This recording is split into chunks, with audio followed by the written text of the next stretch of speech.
아, 오늘 추석인데 이렇게 또 명절날 새벽에도 주님 전 비우지 아니하고 이 자리를 지키는 여러분들에게 주님의 더욱 풍성한 은혜 임하실 줄로 믿습니다. 오늘 읽은 시편 17편의 말씀은 다윗의 기도입니다. 그 중에서도 9절 말씀을 보면은 다윗이 무엇 때문에 기도하는지를 알 수가 있죠. 내 앞에서 나를 압제하는 악인들과 나의 목숨을 노리는 원수들에게서 벗어나게 하소서 그랬습니다. 다윗이 적들의 위협 앞에서 이제 하나님의 도우심을 구하고 있는 거예요. 특별히 8절 말씀을 보면은 우리가 기도할 때 종종 사용하는 아주 유명한 표현이 등장하지요. 나를 눈동자같이 지키시고 주의 날개 그늘 아래 감추사 그랬어요. 주님, 나를 지켜주시고 보호하여 주시옵소서. 나를 구원하여 주시옵소서. 다윗이 주님께 간절하게 도와달라고 요청하고 있는 겁니다. 특별히 12절 말씀을 보면은요, 다윗이 자기의 적들을 어떻게 생각했는지를 알 수가 있습니다. 12절 말씀에 뭐라 그러고 있어요? 그는 그 움킨 것을 찢으려 하는 사자 같으며 은밀한 곳에 엎드린 젊은 사자 같으니이다 그랬어요. 자기의 목숨을 노리는 원수들이 사자 같다는 거예요. 그것도 은밀한 곳에 엎드린 젊은 사자 같다는 겁니다. 적들이 아주 강력하면서도 위협적인 존재라는 것이죠. 하지만 그렇다고 해서 다윗이 그들을 두려워했습니까?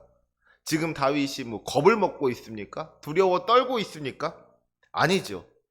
다윗은 젊은 사자 같은 적들을 두려워하지 않았습니다. 적들이 강하다는 것을 인정하면서도 그로 인하여서 겁을 먹지 않았다는 것. 왜냐하면 다윗이 하나님을 의지했기 때문입니다. 적들이 제 아무리 강하다고 할지라도 우리 하나님보다는 약하다는 것을 알았던 것이죠. 능력의 주님께서 나와 함께 하시기만 한다면 그 어떤 강한 적들이라고 할지라도 내가 다 이길 수가 있다 하는 것을 알았던 거예요. 그래서 13절에 보니까 다윗이 뭐라고 기도합니까? 여호와여 일어라 그를 대항하여 넘어뜨리시고 주의 칼로 악인에게서 나의 영혼을 구원하소서.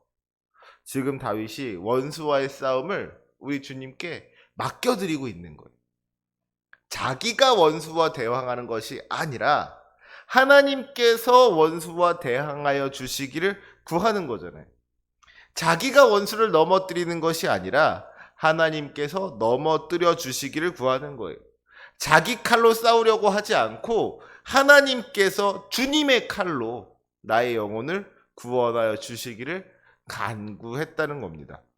그러니까 이제는 이 싸움이 다윗의 싸움이 아니라 하나님의 싸움이 되는 거예요. 그렇죠? 이 사실 이거야말로 정말 지혜로운 거 아니겠습니까? 이 싸움이 만약에 나와 원수와의 싸움이라면 어떻게 되겠어요? 내가 이길 수도 있겠지만 질 수도 있는 거예요. 내 싸움이라면 이 싸움이 내 싸움이라면은 질 수도 있는 겁니다. 그런데 이 싸움이 하나님과 나의 원수와의 싸움이라면 어떻겠습니까? 이건 뭐 볼 것도 없는 거잖아요. 무조건 이기는 겁니다. 이길 수밖에 없는 거예요. 하나님께서 이 싸움에 개입하시는 순간에, 그래서 이 싸움이 하나님의 싸움이 되는 순간에 이 싸움은 이미 승리한 싸움이 된다는 거예요. 사랑하는 우리 성도 여러분, 우리가 이 세상을 살아가다 보면은 크고 작은 문제들을 마주하게 됩니다. 그 문제들을 해결할 수 있는 가장 좋은 방법은 그 문제를 그대로 우리 주님께 맡겨 드리는 것인 줄로 믿습니다. 내 힘으로 하려고 하니까 힘들고 어려운 거예요. 내 능력으로 하려고 하니까 이게 잘 안 되는 겁니다. 이 세상을 창조하시고 다스리시는 능력의 하나님을 의지하면서 그 모든 문제를 다 주님께 맡겨 드릴 때에 문제보다 크신 하나님께서 그 모든 문제들 능히 해결하실 수 있는 줄로 믿습니다. 그래서 잠언 16장 3절 말씀에 너의 행사를 여호와께 맡기라 그리하면 내가 경영하는 것이 이루어지리라 그랬습니다. 혹시라도 이 시간 아직까지 우리 주님께 맡겨드리지 못한 문제를 가지고 있는 분들이 있다면 그 모든 문제들을 우리 주님께 맡겨드릴 수 있으시기를 원합니다. 그러면 우리 주님께서 도와주실 것입니다. 주님께서 해결해 주실 것입니다. 주님께서 우리의 간절한 기도를 들으시고 응답해 주실 것입니다. 이것이 우리에게 소망이 되는 것이죠. 그 소망으로 승리하는 저와 여러분이 되시기를 주님의 이름으로 축원합니다. 생각해 보면은요, 주님께서 우리를 도와주신다는 것이 이게 얼마나 놀라운 일인지 몰라요. 그렇잖아요. 우리가 뭐가 예쁘다고. 물론 예쁘시지만 우리가 뭐가 예쁘다고 우리 주님께서 우리를 도와주신다는 말이에요. 이게 상식적으로 생각해 본다면 이 말이 되질 않는 거예요. 주님께서 우리의 기도를 들어주시고 응답해 주실 만한 이유가 하나도 없잖아요. 그런데 어떻습니까? 주님께서 늘 우리와 함께 해주시고 우리의 기도에 귀를 기울여 주신단 말이에요. 우리의 형편을 불쌍히 여겨주시고 우리를 도와주시고 심지어는 우리를 구원하시기 위해서 독생자 외아들을 보내주셔서 그 참혹한 십자가의 고난까지도 감당하게 하셨단 말이에요. 여러분, 도대체 주님께서 왜 이러시는 걸까요? 이유는 딱 한 가지입니다. 그것은 주님께서 여러분을 사랑하시기 때문인 거예요. 우리 7절 말씀 같이 한번 읽어볼까요? 7절 말씀입니다. 시작.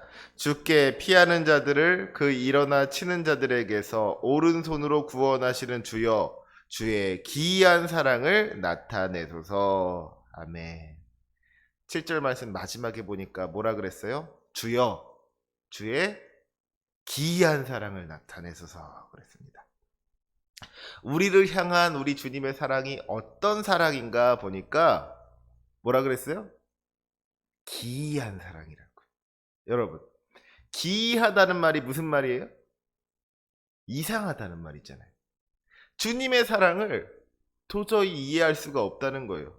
주님께서 왜 우리를 사랑하시는지 그 이유를 알 수가 없는 겁니다. 차라리 주님께서 우리를 미워하신다 그러면은 뭐 이해가 되죠. 그래, 우리가 늘 주님을 배반하고 주님 앞에서 죄를 지으니까 그래서 주님께서 우리를 미워하시는구나. 이게 좀 이해가 되고 납득이 될 겁니다. 그런데 주님께서 우리를 사랑하신단 말이에요. 자격 없는 우리를 주님께서 사랑하신다는 겁니다. 그것도 그냥 사랑하시는 것이 아니라 적당히 조금 사랑하시는 것이 아니라 그 생명까지 내어주실 정도로 너무나도 많이 사랑해 주시는 거예요. 이 얼마나 감사한 일입니까? 그것이 바로 은혜인 것이죠. 주님께서 우리에게 은혜를 베풀어 주신 거예요. 그래서 우리는 그 은혜에 합당한 삶을 살아야 할 줄로 믿습니다. 이 사람과 사람 사이에서도 은혜를 입었으면 그 은혜를 갚을 줄 알아야 되는 거잖아요. 그렇지 않은 사람을 우리가 뭐라 그래요? 배은망덕한 사람. 그러지 않습니까? 하나님과 사람 사이에서도 마찬가지라는 거예요. 주님께서 우리에게 한량없는 사랑을 베풀어 주셨는데, 한량없는 은혜를 베풀어 주셨는데, 그 은혜를 감히 우리가 뭐 다 갚을 수는 없더라도 주님께서 베풀어 주신 그 은혜의 100분의 1, 1000분의 1, 만분의 1이라도 우리가 보답할 수 있어야 할 거 아니겠습니까? 주님의 은혜를 기억하면서 감사하면서 살아가야 한다는 것이죠. 주님의 이름을 높이고 우리 주님께 영광 돌려야 한다는 겁니다. 그것이 바로 은혜 받은 사람으로서 은혜에 합당한 삶을 사는 것이죠. 우리를 구원하신 하나님께서 기뻐하실 수 있도록 주님의 말씀대로 그렇게 살아가야, 그래야지 좀 그 은혜에 합당한 사람이 되는 거 아니겠냐는 거예요. 그리고 우리가 그렇게 살아갈 때에 우리 주님께서는 우리에게 더 큰 은혜를 허락하여 주실 줄로 믿습니다. 누가복음 17장을 보면은 이 10명의 나병 환자가 고침을 받는 이야기가 기록되어 있죠. 예수님께서 나병 환자 10사람을 보시고 고쳐주셨는데 그 중에서 몇 사람이 예수님께 돌아와서 감사했다 그랬어요? 딱 한 사람. 그 10명 중에서 딱 한 사람이 주님께로 돌아와서 예수님의 발 아래에 엎드려서 하나님께 영광 돌리면서 예수님께 감사했다는 거예요. 그러니까 그 사람을 보고 예수님께서 이렇게 말씀하십니다. 일어나 가라. 내 믿음이 너를 구원하였느니라. 이 사람이 받은 은혜에 감사하는 믿음을 가지니까 예수님께서 나병이라는 이 육체의 질병을 고쳐주셨을 뿐만 아니라 그 영혼까지도 구원하여 주셨다는 것이죠. 여기서 우리가 알 수 있는 것이 두 가지가 있어요. 첫 번째로는 이 은혜 받은 사람으로서 감사한다는 것. 사실은 이게 당연한 일임에도 불구하고 그 당연한 일을 하지 않는 사람들이 많더라는 거예요. 10명의 나병 환자가 다 고침을 받았는데 주님께로 돌아와서 감사한 사람은 딱 한 사람밖에 없었다는 것이죠. 나머지 9명은 그저 받은 은혜를 누릴 줄만 알았지 감사할 줄을 몰랐다는 거예요. 그런데 사실은 오늘날 우리들 역시도 마찬가지 아닙니까? 주님께서 우리들에게 얼마나 많은 은혜를 베풀어 주셨는지 몰라요. 돌아보면 모든 것이 우리 주님의 은혜죠. 어느 것 하나 주님의 은혜가 아닌 게 없다는 거예요. 그런데 과연 나는 그 은혜에 합당한 삶을 살아가고 있는가 돌아보면은 그렇지가 않더라는 겁니다. 주님께서 우리에게 놀라운 은혜를 베풀어 주셨음에도 불구하고 그 은혜를 그냥 당연한 것으로 생각하면서 살아가는 우리들의 모습이 있어요. 감사할 줄을 모르는 거예요. 부끄러운 모습이죠.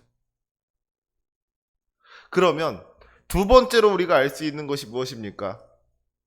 우리가 받은 은혜에 감사하면 주님께서 더 큰 은혜를 허락해 주신다는 겁니다. 말하자면 은혜의 어떤 선순환이 일어나는 거예요. 고린도후서 4장 15절에도 보니까 많은 사람의 감사로 말미암아 은혜가 더하여 넘쳐서 하나님께 영광을 돌리게 한다 그랬습니다. 많은 사람의 감사로 말미암아 은혜가 더하여 넘친다 그랬어요. 우리가 감사하면 우리 주님께서는 더 큰 은혜를 허락해 주신다는 거예요. 차고 넘치는 은혜를 더하여 주신다는 것이죠. 우리 주님께서 우리를 얼마나 사랑하시는지를 알 수가 있는 거 아니겠습니까?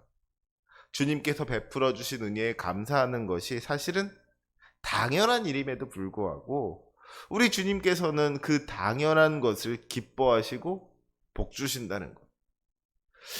사랑하는 우리 성도 여러분, 우리 주님은 우리를 사랑하셔서 우리에게 은혜 베풀기를 기뻐하시는 주님이십니다. 우리를 지켜주시고 보호하여 주실 뿐만 아니라 이기게 하여 주시는 분. 우리가 감히 헤아릴 수 없는 큰 사랑으로 우리를 사랑하여 주시는 분. 그분이 우리 주님이신 줄로 믿습니다. 그 주님을 신뢰하면서 우리 삶의 모든 문제를 다 주님께 내어 맡기고 그 믿음으로 살아갈 수 있는 저와 여러분이 되시기를 주님의 이름으로 축원합니다. 그때에 우리의 삶을 통하여 역사하시는 우리 주님의 크신 영광을 바라보게 될 줄로 믿습니다. 우리의 기도를 들어주시고 응답하여 주실 뿐만 아니라 우리가 감히 구하지 못했던 것들까지도 우리에게 가장 좋은 것으로 채워주시고 허락하여 주시는 우리 주님의 크신 은혜를 경험하게 될 줄로 믿습니다. 우리 본문 마지막 15절 말씀을 보면은요, 다윗이 뭐라고 고백해요? 우리 같이 한번 읽어볼까요? 시작. 나는 의로운 중에 주의 얼굴을 배우리니 깰 때에 주의 형상으로 만족하리이다. 아멘. 다윗이 이런 고백으로 시편 17편을 마무리하는 것을 보게 됩니다. 나는 의로운 중에 주의 얼굴을 배우리니 깰 때에 주의 형상으로 만족하리이다. 우리를 너무나도 사랑하셔서 한량 없는 은혜로 함께 하시는 그 주님의 얼굴을 뵐 수 있다는 것. 얼마나 감사한 일이에요. 밤에 잠을 자고선 아침에 눈을 떠서 일어났더니 깰 때에 주님께서 나와 함께 하시는구나. 주님께서 주님의 형상을 보여주시는 거예요. 그래가지고 일어나자마자부터 막 그 마음에 감사가 넘쳐나는 것이죠. 주님을 마주하는 그 순간에 다윗은 세상 그 무엇으로도 정말 느낄 수 없는 큰 기쁨을 느끼고 있는 겁니다. 주님의 형상으로 만족한다 그랬어요. 그렇죠? 다른 것이 우리에게 만족을 주는 것이 아니라, 다른 것이 우리에게 기쁨을 주는 것이 아니라 주님이 나에게 기쁨을 주고 주님이 나에게 만족을 준다는 것, 얼마나 귀한 일이겠습니까? 바라기는 이 고백이 우리의 고백이 될 수 있길 원합니다. 세상의 다른 곳에서 만족을 찾으려고 하는 것이 아니라 우리 주님으로 말미암아 만족할 수 있는 저와 여러분이 될 수 있었으면 좋겠어요. 주님께서 주시는 복으로 말미암아 만족하는 것이 아니라 주님께서 물질을 주셔야 만족하고, 주님께서 건강을 주셔야 만족하고, 주님께서 뭐 자녀를 형통하게 해 주셔야지 그제서야 만족하는 것이 아니라 이 새벽에 일어나면서부터 오늘도 주님께서 나에게 귀한 하루 허락하여 주셨구나, 주님께서 나와 함께 하시는구나, 주님께서 오늘도 나를 예배하게 하여 주셨고 이 예배를 기뻐 받아주시는 것이구나, 주님으로 말미암아 만족할 수 있는 저와 여러분이 되시기를 주님의 이름으로 축원합니다. 아멘. 기도하시겠습니다. 사랑이 많으신 하나님 아버지, 우리의 기도를 들으시고 응답하시는 주님, 주님의 크신 은혜에 감사와 영광을 올려드립니다. 우리가 주님을 의지할 때에 주님께서는 우리를 도우시는 줄로 믿사오니 우리의 모든 문제를 주님 앞에 내어 맡기는 믿음으로 살게 하여 주시옵고, 주님으로 말미암아 승리하는 복된 인생 되게 하여 주시옵소서. 우리의 인생을 돌아볼 때 어느 것 하나 주님의 은혜가 아닌 것이 없음을 고백합니다. 모든 것이 주님의 은혜인 줄로 믿사오니 그 은혜에 감사할 수 있는 우리들 되게 하여 주옵시고, 감사하는 자에게 허락하시는 축복도 맛보게 하여 주옵소서. 하지만 주님, 우리가 주님께서 주시는 축복으로 말미암아 기뻐하는 것이 아니라 주님으로 말미암아 기뻐할 수 있기를 원합니다. 주님으로 말미암아 만족할 수 있기를 원합니다. 다윗처럼 주님의 형상으로 만족할 수 있는 우리들 될 수 있기를 원하옵나니 오늘도 우리에게 주님의 형상을 보여주시옵고 늘 우리와 함께 하시는 주님 경험하며 살아갈 수 있게 하여 주시옵소서. 주님의 임재를 느끼며 주님과 동행하는 복된 인생 되게 하여 주시옵소서. 감사하며 예수님의 이름으로 기도합니다. 아멘.